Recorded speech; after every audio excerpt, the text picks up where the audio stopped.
I'm Phil Croft, and we specialize in electric panel upgrades in Arizona. Today we're changing a 200 amp all-in-one and upgrading it to a 400 amp solar ready. Here's our original panel with a pit for changing out the riser from the power company. This is our new Siemens 400 amp. On the left hand side of the panel you'll see a 6-inch door. This area is for the solar backfeed of the panel.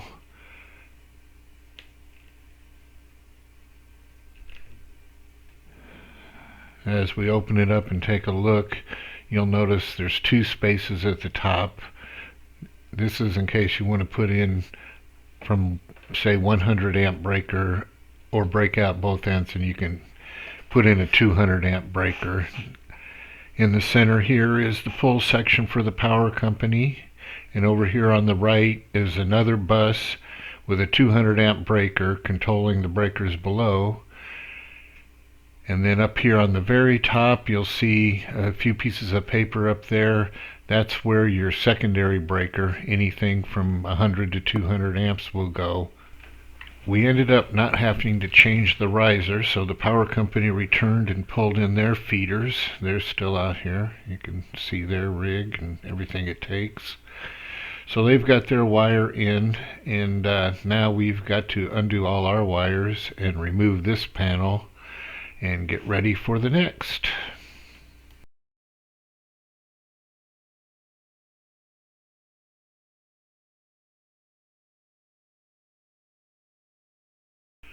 Here's a close-up of the interior of the panel. As you can see, all the wires coming through a couple of conduits at the bottom.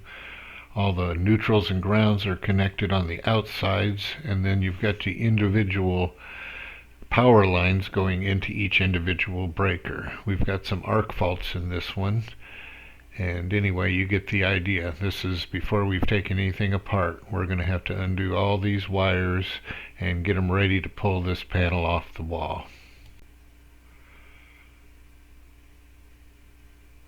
Here's the pull section where the power companies come in. Their 4-aught wire they've repulled, and the meter socket up here at the top and the two lugs that they'll be hooking onto.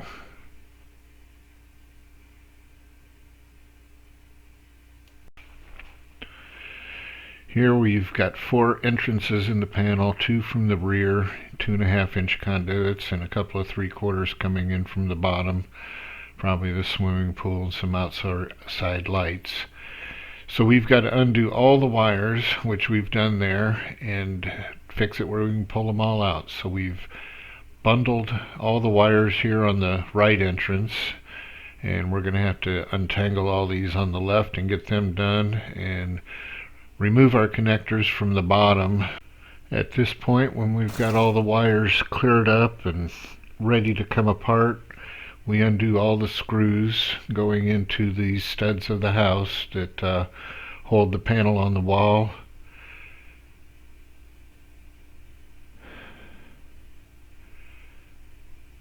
And finally, we'll be removing the screws from the hub. Right now, that's basically the only thing holding it up.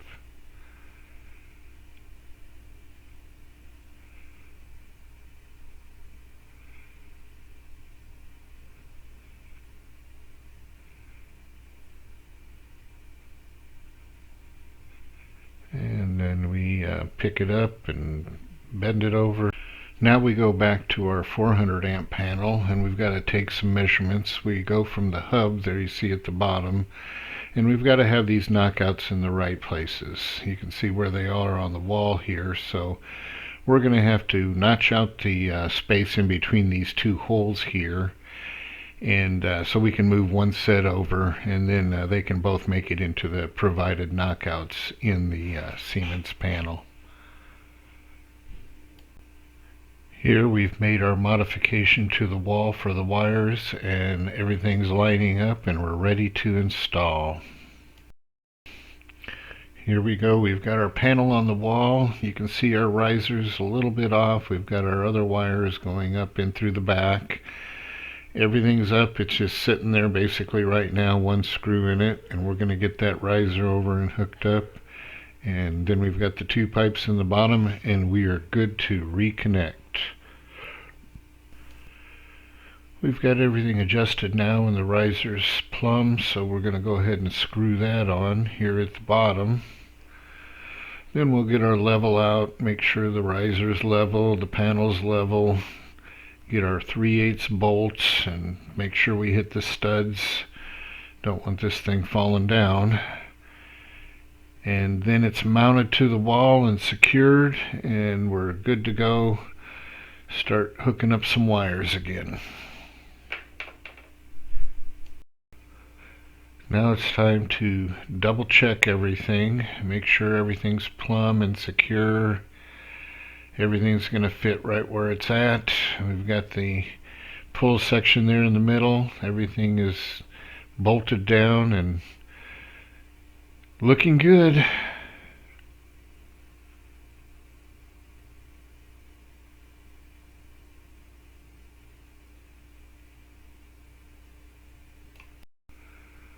Now it's time to tighten all the lock rings.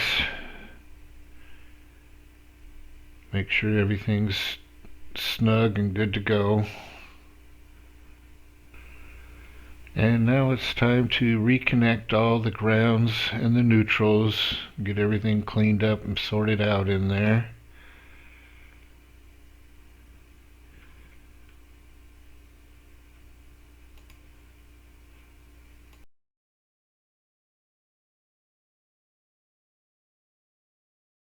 Here we've got a 1/0 copper wire going from the ground bus down to the water heater. You see my man down there putting it on the connector. The grounds and neutrals are all in their specific locations, and it's time to put in the breakers.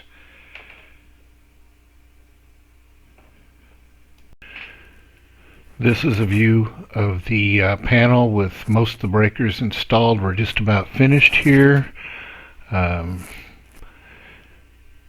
We've got the top breaker up there. It's 100 amp feeding a sub panel he's already got going back to a garage further on. We've got all our wires coming in the bottom. All the neutrals and grounds are connected, and a few more breakers to go in and we're done. We're all done now. The county's been out and passed us, and the power company's here to hook us back up, so another job well done. We do about 500 of these a year, so here in Arizona, so advice is free. Give me a call anytime, and thank you very much.